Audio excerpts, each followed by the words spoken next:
Hi, my name is Fabricio Chavez Chacon, and I'm going to tell you a little about fears and phobias. What is the difference between them?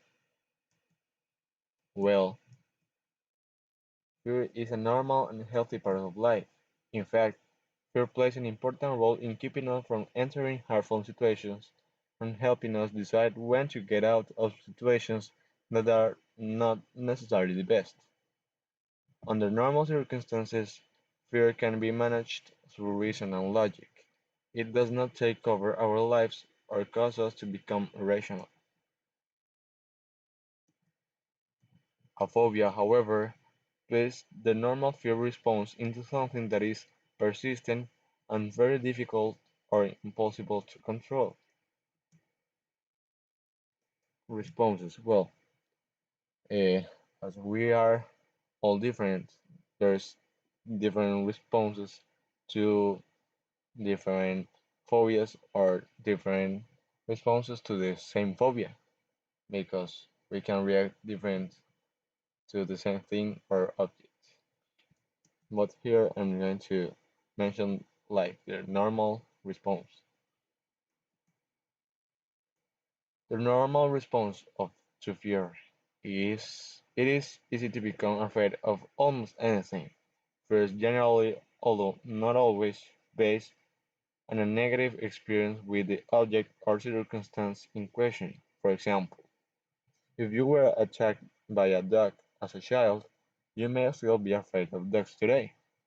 Sometimes fear is learned from someone else, such as a child who has a fear of spiders because of her mother's reaction.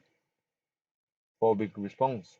If you have a diagnosable phobia of a specific object or situation by a certified expert on it, you can assume your response will be more extreme. Using the fear of flying, for example, if you are able to board a plane at all, you will sweat, shake, cry, or have other serious physiological responses. Now there's some fears and phobias that are common that people have. Not all of them, but sometimes. Well, the first trypanophobia. Trypanophobia is defined as the fear of injections, a condition that can sometimes cause people to avoid medical treatments at doctors. Like many phobias, this fear often goes untreated because people avoid the triggering object and situation. Estimates suggest that as many as 20 to 30% of adults are affected by this type of phobia. When people with this phobia do have to get an injection, they may experience feelings of extreme dread and elevated heart rate leading up to the procedure. Some people even pass out during the injection. The next one is acrophobia, and like you can see in the image, acrophobia, or the fear of heights, impacts more than 6% of people. This fear can lead to injury, attacks to avoidance to high places. People who suffer from this phobia may go to great lengths to avoid high places such as bridges, towers, or tall buildings.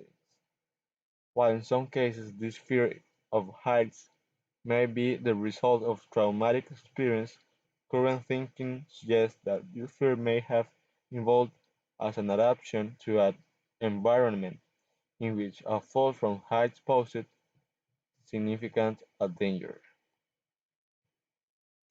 Next one, arachnophobia. I really don't know how people can have fear of a beautiful and sweetie spider.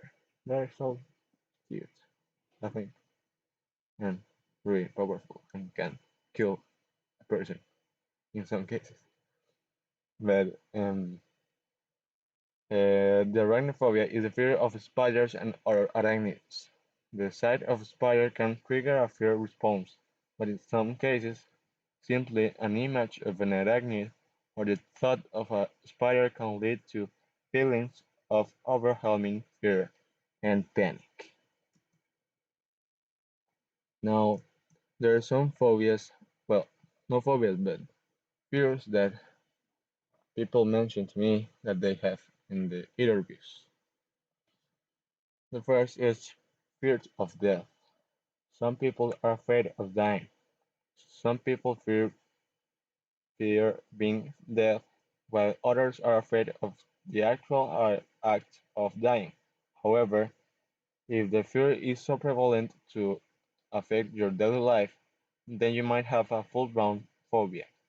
Some others, as one of my interviewed friends, have fear of what if after death. What if there's nothing more after that? Like you die and that's all. No heaven, no other life, anything. Um, Fear of failure. In some cases, people can feel fear of fail in something, or not to getting what they wanted or planned for their lives. And this could change that person's mind and leave disappointed with themselves, becoming bored, secure, and not being able to trust any, again in being able to do something right and be successful for the rest of their lives. And the last one, and I think that, well, all of them are important, but I think that in this moment, this is very important to talk about. And um, some of the people that I talk to um, that are women mentioned that, and I think that it shouldn't be a phobia, but here it is: fear of being abducted or raped. It means violated. Unfortunately, in recent months, the cases of abduction, rape, and even the fatal death of women of all ages by degenerates and scum of society have increased. Many women are currently horrified by what has happened, and they are afraid of living anywhere and not returning. Not to have the freedom to wear what they want because some disrespectful man may yell at her without her having asked for his opinion. Women should not be afraid of that. Not today or ever. Indeed, this, I think, has never happened to anyone, mm, neither woman or man. And in conclusion, there's many types of fear and phobias, and um,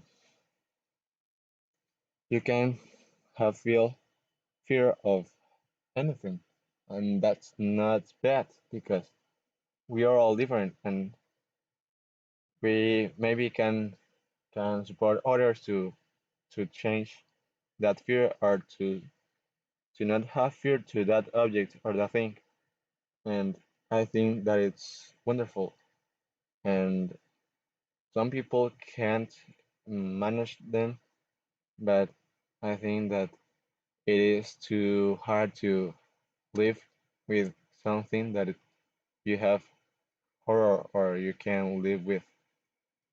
And that's it. Thanks for your attention and see you later. Bye.